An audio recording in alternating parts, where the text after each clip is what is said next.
Filosofía moderna. Contexto. El Renacimiento es el movimiento que gesta en sus inicios a la modernidad. La Edad Moderna es aquella que se define por la primacía de la racionalidad frente a la teología y por el interés antropocéntrico que desplaza a la deidad. En el siglo XVI estalla una crisis de ruptura con la tradición cristiana que implica la revaloración del nombre. Queda atrás la búsqueda de la solución bajo el supuesto del rechazo del mundo sensible, dando lugar al deseo y la voluntad de desconocimiento. Aparece el Estado moderno que rige las relaciones sociales. La psicología moderna comenzará a desplazar su interés del alma cristiana al cuerpo y la racionalidad sin dejar del todo reacciones de oposición a esta última.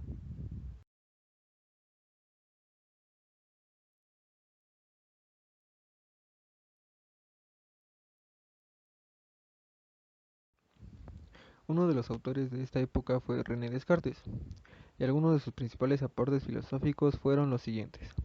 Se puede dudar del cuerpo y del mundo, pero no del pensamiento. El hombre cartesiano está constituido por la dualidad, espíritu-materia. Se deduce que el cuerpo no es espíritu y que no puede pensar. Su racionalidad se sostiene sobre el espíritu y no sobre la materia. Descartes distingue 6 pasiones fundamentales o primitivas: admiración, amor, odio, deseo, alegría y tristeza. Señala el pensamiento y la voluntad, que reprime de ellas perversiones, errores y abusos. Las percepciones causadas por el alma son actividades voluntarias o imaginarias. Las percepciones causadas por el cuerpo se relacionan con los sueños y alucinaciones. Las percepciones que llegan al alma mediante los nervios se refieren a objetos exteriores que impresionan los sentidos, y al cuerpo las percepciones del alma son verdaderas pasiones. Dato curioso. Un dato curioso sobre René Descartes: durante el invierno, René pasa su tiempo libre en una habitación, calentada por una estufa. En una ocasión, se durmió con el calor del fuego y tuvo 3 sueños sucesivos que interpreta como un mensaje del cielo. El último había hecho encontrar su camino en la vida, desatendiendo los deseos de su padre.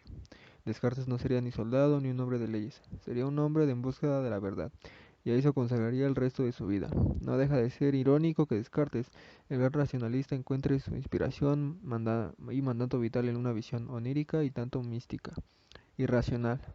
A partir de entonces se consagró en su misión filosófica.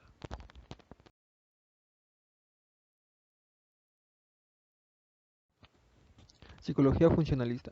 Puede decir que algún objeto tiene cierta propiedad funcional, siempre y cuando posea una propiedad en particular que satisfaga un rol causal específico. La mente no es el cerebro humano. La mente es un conjunto de propiedades funcionales definidas por un rol causal, que eventualmente satisface el cerebro humano y que también eventualmente podría ser satisfecho por otro órgano u objeto. Los estados mentales no son estados físicos. De serlos constituiría estados de primer orden, estados con una esencia real, dada por un tipo de sustrato específico.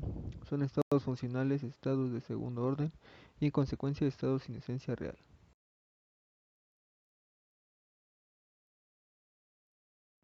Se dice que las propiedades funcionales guardan una relación de supervivencia con las propiedades físicas. Ninguna propiedad física es necesaria para la realización de ciertas propiedades funcionales. Resumiendo la cuestión de la supervivencia, las propiedades funcionales guardan la relación de supervivencia con las propiedades físicas porque no pueden hacer dos objetos con las mismas propiedades físicas y con propiedades funcionales diferentes.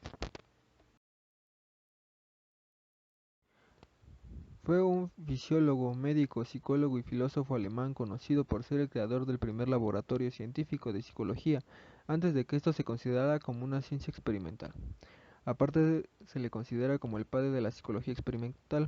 Frecuentó la Universidad de Heidelberg, ahí se doctoró de la medicina en 1857. Kuhn desarrolló una gran actividad y escribió no menos de 50.000 páginas entre libros y artículos, en su mayor parte aparecidos en la revista Philosophic Students. Kuhn fue un gran sistematizado e hizo de la introspección el principal método de laboratorio de la psicología. Afirmó que la psicología es la ciencia de la experiencia y que esa debe desarrollarse sin recurrir a la metafísica. Para Kuhn no es posible distinguir entre la experiencia interna y la externa, puesto que ambas se producen de igual manera. La primera a través del sentimiento, que es subjetivo, y la segunda por medio de la percepción. Solo llega a distinguir la psicología de la física por los distintos puntos de vista que adoptan pero no por la experiencia que observa. La psicología, según Wood, pretende el análisis de los elementos de los procesos conscientes al estudio de la conexión entre dichos elementos y la determinación de las leyes de tales conexiones.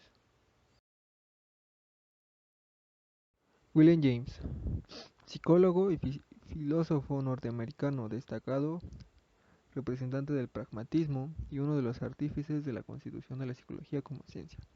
Hermano mayor del novelista Henry James, el pensador norteamericano moderno más apreciado y admirado. Tuvo un periodo de lectura y observaciones y reflexiones, el cual cabe remontar la aparición de su ideología, pero también de una etapa de inquietas decisiones y de un desaliento que rayó casi en la desesperación suicida. Profundo interés por los valores morales y espirituales, la necesidad de una fe religiosa y una causada propensión al misticismo que sus estudios científicos y más particularmente la lectura de Darwin pusieron en grave aprieto. A lo largo de toda su vida se sentiría acuciado por el problema de la conciliación de la tendencia interior a la fe con el pensamiento científico que parecería mirarla. Ello constituyó uno de los principales móviles de su obra. El resultado de este dilema, unido en tal caso al psicológico personal, fue su regreso a América, un periodo de torturas, vacilaciones, aguda melancolía y grave crisis nerviosa, que le llevó al borde de la locura, dio lugar más tarde a un casi místico juicio cuya formulación filosófica es la siguiente. Aun cuando la mente, según afirma Darwin, sea en verdad un producto de la evolución biológica y un instrumento elaborado para que el organismo humano pueda afrontar el medio ambiente, la voluntad del hombre permanece a pesar de ello, libre, bajo cualquier aspecto. La fe, siquiera privada de su contenido teológico, mantiene, sea como fuera, sus propios derechos de íntima función, al mismo tiempo inextirpable e indispensable para el mantenimiento de la existencia. La vida merece por sí misma ser vivida.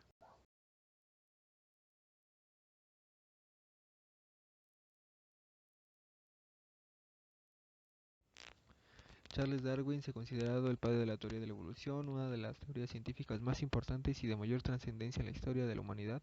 Darwin y Alfred Russel Wallace propusieron el concepto de selección natural como base de la evolución de todas las especies que han vivido y viven en nuestro planeta. ¿Qué es la teoría de la evolución? La teoría de la evolución es un conjunto de ideas y evidencias científicas que proponen un modelo que explica la diversidad de las especies biológicas en nuestro planeta. Como teoría científica debe ser apedantada por pruebas y evidencias que respalden, y esto lo ha conseguido interrumpidamente desde su propuesta por Darwin y Wells. Multitud de evidencias respaldan la idea de que la especie que ha poblado y pueblan nuestro planeta han evolucionado a través del tiempo, transmitiendo a sus descendientes diversas variaciones genéticas que, en el caso de ser favorables, les han proporcionado ventajas a la hora de sobrevivir en un entorno cambiante. Por último, como conclusión, el proceso de evolución que ha llevado a la psicología es variado y con referencias que podemos encontrar por todos lados, así sea el primero en crear laboratorio, sueños llegados del cielo o en el cambio de picos en los pájaros de las mismas especies, pero en diferentes islas, todo para apuntar a un futuro más acertado con respecto a la mente humana. Quién sabe, el próximo gran descubrimiento con respecto a la psicología puede salir de donde sea.